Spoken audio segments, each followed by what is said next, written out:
अपनी दिल्ली, सबकी दिल्ली। पहले देश फिर शेष फ्रेंच कॉन्फ्रेंस में आप सभी सादर आमंत्रित हैं। संपूर्ण व्यवस्था परिवर्तन का बजाना है, भारत को पुण्य विश्वगुरु बनाना है। आज राजधानी में राजनीति शब्द की आड़ में देशद्रोह चल रहा है। यदि आगे बढ़कर राजनीति नहीं संभाली तो कल आपका सब कुछ लुट जाएगा। दिल्ली सरकार की कुनीतियों के कारण दिल्ली का 80% हिस्सा गंदगी से सड़ चुका है। प्रिय दिल्ली वासियों, दिल्ली को सुधारने के लिए हमें चाहिए 70 कमांडो कैंडिडेट। सत्ता के लिए राजनीति नहीं, अपितु राष्ट्रीय रक्षा के लिए न्याय नीति का हम शुभारंभ करने जा रहे हैं।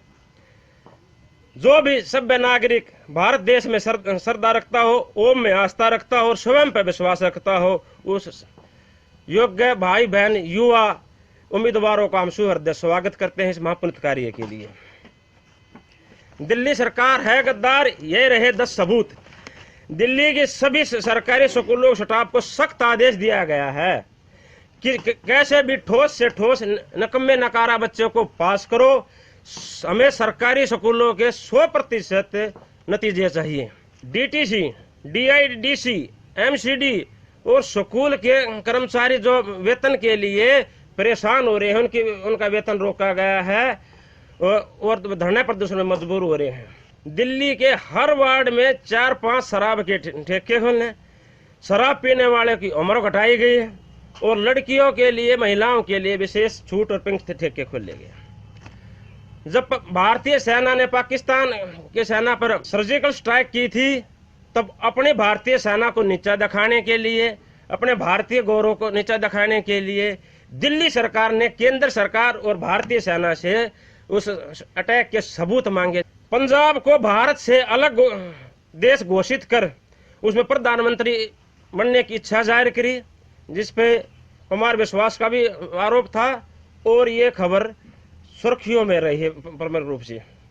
किराएदार और मकान मालिकों के बीच में बेईमानी करवाने और झगड़ा करवाने के लिए गंदी राजनीति। वल्फ बोर्ड को दिल खोल कर फंडिंग करवाना और पंडित पुजारी या सनातनी संगठनों का शोषण करना। ऐसे और अनेक ऐसे सबूत मिल जाएंगे जिससे सिद्ध हो जाएगा कि दिल्ली सरकार की कथनी करनी में आकाश पाताल का अंतर है। महान भारतीय संस्कृति और विश्व की समस्त मानव जाति भयंकर संकट काल के दौर से गुजर रही है।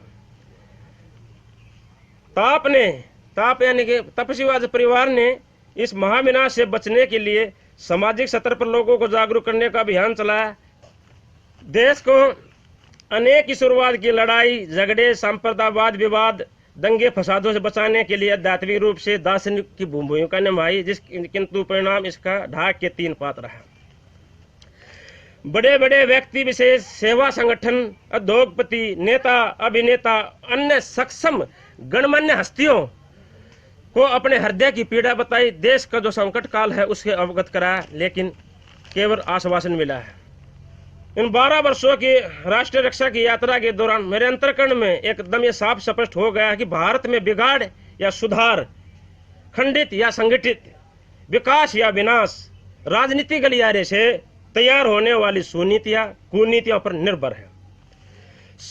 यदि हमारे भारतीय राजनीतियों की सोच, ध्येय, नीति, योजनाएं सकारात्मक है तो देश में चौतरफा विकास ही विकास होगा, वरना लोभ, लालच, अहंकार, नकारात्मकता से चारों तरफ विनाश ही विनाश होगा। ताप एक ऐसा अलायंस बना के लाई है जो आगामी दिल्ली सरकार को कैसे बनाएंगे उसके 5 बिंदु हैं। हमारे पास ठोस अनुभवी रणनीतिकार विशेषज्ञों की पूरी तरह एक टीम कार्य कर रही है। हमारे पास एक ठोस योजना के साथ बहुत ही कम बजट में चुनाव जीतने की प्रक्रिया है, एक फार्मूला तैयार है। हमारे पास आम जनजीवन को एक उत्तम जीवन शैली यानी सरल, सुंदर, सुरक्षित जीवन जीने की योजनाएं तैयार हैं जो किसी भी राजनीतिक पार्टी के पास नहीं मिलेगी। ये एक सच्चे, सभ्य, सज्जन, राष्ट्रवादी और मानवतावादी व्यक्तियों द्वारा स्वच्छ राजनीति का बीजारोपण होने जा रहा है। जो कहते हैं कि राजनीति अच्छे लोगों के लिए नहीं है, सच्चे लोगों के लिए नहीं है, यह धारणा हम गलत कर देंगे। जब सच्चे लोग, अच्छे लोग, राष्ट्रवादी, मानवतावादी लोग राजनीति क्षेत्र में नहीं जाएंगे तो वहां पर दुष्ट दुर्जन प्रवृत्ति के लोग अपनी मनमर्जी करेंगे, निश्चित तौर पर सौभाग्य होता है। आगामी विधायिका उम्मीदवार को एमसीडी चुनाव में अपने विधानसभा के क्षेत्र में सभी वार्डों को एक योग्य निगम पार्षद उम्मीदवारों को जिताने के लिए भरपूर सहयोग करना होगा और बाकी की नीति योजनाओं पर इच्छुक उम्मीदवारों से बैठकर एकदम स्पष्ट चर्चा होगी। तब आपको सत्यता, स्पष्टता, सभ्यता, राष्ट्रता और मानवता का वचन देता है।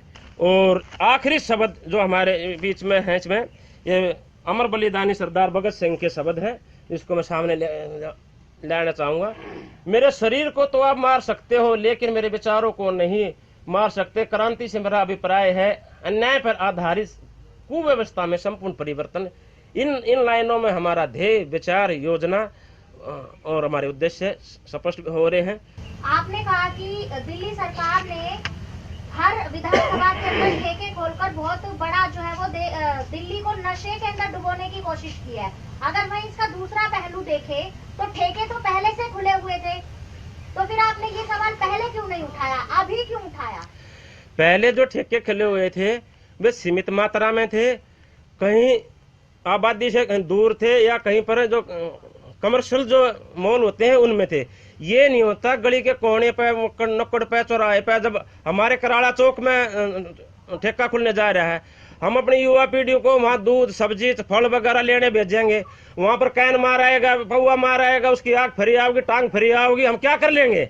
हम कैसे रोक लेंगे? जब शीशे में लगा के उसको लोभावने दिखा रहा है, तो कि हम युवा पीढ़ी को जो कि कोरी होती है, जो बिल्कुल उसको अच्छे बुरे की पहचान नहीं होती है, तो वो चीजें उसको खींचती है। और किसी भी अगर दुश्मन का आपने बुरा करना है ना, उसका कुछ मत ना करो, उसको संतान को दिशाहीन कर दो, बिगाड़ दो, समय गर्त में चला जाएगा। जो हमारी युवा पीढ़ी है, ये भारत की संपत्ति है, भारत का भविष्य है, और उसी को बिगाड़ने पे तो तुले हुए हैं, तो भारत के पास क्या रह जाएगा? एमसीडी में तो भ्रष्टाचार के आरोप लगते ही हैं। अब एमसीडी में आप चुनाव लड़ने की बात कर रहे हैं, तो आप किस तरीके से टैकल करेंगे इन सारी चीजें? बिल्कुल, बहुत अच्छा प्रश्न। देखिए जी, दिल्ली की जनता मानसिक रूप से हाईजैक होकर यहाँ पर सत्ता में पहुंचा जाती है। 3 बार शीला सरकार बनी, 3 बार केजरीवाल सरकार बन चुके हैं, तो किस बेस पे बनी है? अब इनका चुनावी जो वादे हैं वो देखिए, सुनिए। फ्री का पानी, फ्री 200 तक यूनिट तक फ्री की बिजली, और बसों का किराया। 70-75 साल के बाद देश की राजधानी में फ्री के ये लॉलीपॉप बट के और सीएम बन जाते हैं, कितनी शर्म की बात है। हमें वो वोट बैंक निकालना होगा जहां जो घर से जो वोट डालने के लिए निकलता ही नहीं, जो अपने आप को स्वाभिमान नहीं मानता है, वोटर मानता है, हम उस वोट बैंक को कैप्चर करेंगे, उनको वोट डालने के लिए निकालेंगे, उनका भी हम जमीर जगाएंगे, उनका स्वाभिमान जगाएंगे। आप क्या करने जा रहे हो? आप 5 साल के लिए अपना सीएम चुनने जा रहे हो, अपना विधायक चुनने जा रहे हो, तो थोड़ा विचार करो। आपकी वोट इतनी सस्ती नहीं है, अपने वोट के अधिकार को पहचानो, उसके मूल्य को पहचानो। हम आपको भिखारी नहीं, आपको हम अधिकारी बनाने आए हैं। जनता राजा है, ये हमारा फार्मूला है। एक जो समस्या है सबसे बड़ी कि पार्टियां बहुत बनती हैं, सोशल और सामाजिक संस्थाएं बहुत सारी आगे आती है, लेकिन राजनीतिकरण होने के बाद जो एक पब्लिक से कमिटमेंट होती है उसकी, वो कहीं ना कहीं विलुप्त हो जाती है। और पब्लिक का हाल वही होता है जो किसी राजनीतिक पार्टी के सत्ता में आने के बाद होता है। तो लोग आप पर विश्वास क्यों करें, सबसे बड़ा सवाल। बिल्कुल, अगर लोगों का विश्वास जम जाएगा तो लोगों की जीवन शैली बदल जाएगी, उनका भविष्य सुधर जाएगा, उनका और उनके आने वाली पीढ़ियों का भविष्य सुधर जाएगा। हम सच्चाई के रास्ते पर चल रहे हैं, हम देशभक्ति के रास्ते पर चल रहे हैं, हम अपनी बात को रख सकते हैं। विश्वास करना नहीं करना वो जनता के हाथ में। हम अपना एक स्पष्ट भाव लेकर जनता के सामने जाएंगे, हम अपना कर्म कर्तव्य निभाएंगे। हम इस देश के एक जिम्मेदार नागरिक हैं, एक जागरूक नागरिक हैं, हम इस देश के शुभ चिंतक हैं। भारत हमारे दिल में धड़कता है, तो इसलिए हमें पीड़ा होती है भारत किस दिशा में जा रहा है। जो सत्ता में आने से पहले अरविंद केजरीवाल ने वादे किए थे जनता से, कौन से वादे ऐसे जो पूरे नहीं किए? उन्होंने एक वादा ऐसा बता दो जो उसने पूरा किया हो। जिस कांग्रेस पार्टी को चोर चोर चोर कह के सत्ता हथिया ली, उसी कांग्रेस पार्टी के साथ उन्होंने गठबंधन की बात करी। कितनी बड़ी ये निष्ठा की बात है। शिक्षा के क्षेत्र में मोहल्ला क्लिनिक पूरी तरह फैल है, नहीं कि डॉक्टरों की कोई सुविधाएं हैं, नहीं कोई दवाइयों की सप्लाई है, कुछ नहीं है। खाम की नाटक नोटंकी है। वो टीन शेड बना के वो 1-2 लाख रुपए के बनाए हुए बजट ले जाए करोड़ों में। कहीं ना कहीं आपने मन बना लिया है आम आदमी पार्टी के जो खोखले दावे हैं उनको पहले आप जनता के सामने लाएंगे, बाद में जनता का मन जीतेंगे। बिल्कुल, प्रकृति परमात्मा ने इसी कार्य के लिए मुझे चुना गया है। अरविंद केजरीवाल का अन्य कोई विकल्प नहीं है। भले ही कोई कितना एक राजनीतिक धुंधर हो, उसके इलाज के लिए हमारी अंतरात्मा ने बोला बेटा आगे बढ़ के ये काम करना पड़ेगा। हालांकि हमारा कोई राजनीतिक पृष्ठभूमि नहीं है, लेकिन ये बलिदानियों का देश है, संत महात्माओं का देश है, उनकी प्रेरणा से हम आगे बढ़ रहे हैं जी। आज देश की राजनीति में एक भी नेता, किसी भी पार्टी का नेता क्या सेवा करने आता है? कैसा इस राजनीति का व्यापारीकरण कर दिया, देश के अंदर एक बिजनेस बना दिया है। मैं तो कहना चाहूंगा सारे देश के नेताओं से, सारे देश के आकाओं से, हे नेताओं, ये राजनीति का जो प्लेटफार्म है ये सेवा का प्लेटफार्म होता था। पहले के वक्त में अच्छे स्कॉलर्स जो लोग होते थे, अच्छे समाज सेवी होते थे, वो देश की सेवा इस राजनीति में आते थे। इतना ही कहूँगा, इस देश को बचाने के लिए हमारी आत्माएं तड़प रही हैं। आपको अगर लगे कि सच्चे मन से हम लोग हैं और हमारे अंदर कोई नौटंकी नहीं है, कोई हमारे अंदर चालाकी नहीं है, कोई शातिरता नहीं है, तो शायद मैं आप लोगों से, मैं दिल्ली के लोगों से अपील करता हूं कि प्रलोभन में मत आइए। फ्री की चीजें आपको बर्बाद करती हैं। मेरी प्रार्थना है साहब, मैं सैनिक हूं, मैं किसान का बेटा हूं और खून पसीने की कमाई पर विश्वास रखते हैं। अभी कुछ चुनाव हुए हैं 5 राज्यों में, और उस चुनाव के दौरान जो गतिविधियां हम लोगों ने देखी, उसको देखने से हमें ऐसा महसूस हो रहा है कि भारतवर्ष की जो युवा पीढ़ी है वो कहीं नशे के चक्कर में, नशे के दौर में फंस चुकी है, और इससे आगे जो युवा भारत जो कहलाने वाला था वो युवा भारत नहीं रह पाएगा।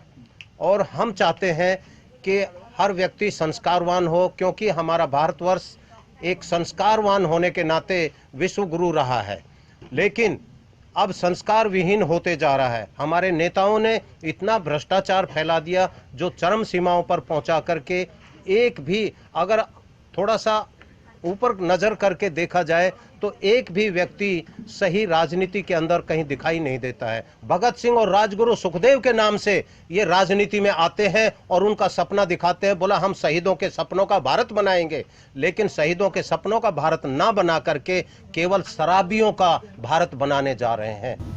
मैं इम्तियाज हुसैन, यूनाइट इंडिया एक संगठन है, उसका राष्ट्रीय अध्यक्ष। गांव में आपको छोटा सा भी अगर एक काम कराना है तो आपको प्रधान के पास जाना है, और शहर में कोई भी काम कराना है तो आपको कम से कम पार्षद के पास जाना है। And both are elected not selected. It means उनको इलेक्शन लड़ना पड़ेगा, ये मजबूरी है।